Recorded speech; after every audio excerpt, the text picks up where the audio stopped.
নমস্কার বন্ধুরা, welcome to my channel only news. বন্ধুরা, সরকারি কর্মচারী, শিক্ষক, পেনশনারদের গুরুত্বপূর্ণ খবর এবং আপডেটগুলি সবার আগে পাওয়ার জন্য অবশ্যই চ্যানেলটিকে সাবস্ক্রাইব করবেন। বন্ধুরা, এই মুহূর্তে বিরাট বড় খবর, রাজ্যের শিক্ষক এবং শিক্ষিকাদের জন্য লোকসভা নির্বাচন সবার ছুটি বাতিল করা হলো।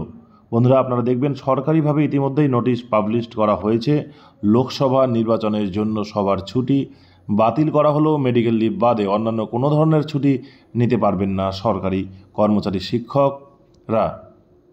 তো বন্ধুরা দেখুন, district primary school council Alipurduar থেকে ইতিমধ্যেই নোটিশ করা হয়েছে 19/3/2024 from the chairman district primary school council Alipurduar to the sub inspector of schools Alipurduar, Alipurduar east, all CLRC, all circle, সমস্ত সার্কেলকেই কিন্তু চিঠি করা হয়েছে।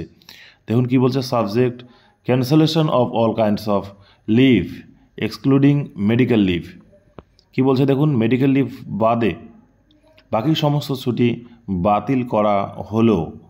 This is two state that as the election commission of India has declared the dates of 18th General Parliamentary Election of India on 16th March 2024 and Model Code of Conduct in this regard is by default imposed all the leaves excluding medical leave enjoyed by all the teachers and staffs under this DPSC on and after 16 March 2024 are hereby cancelled, and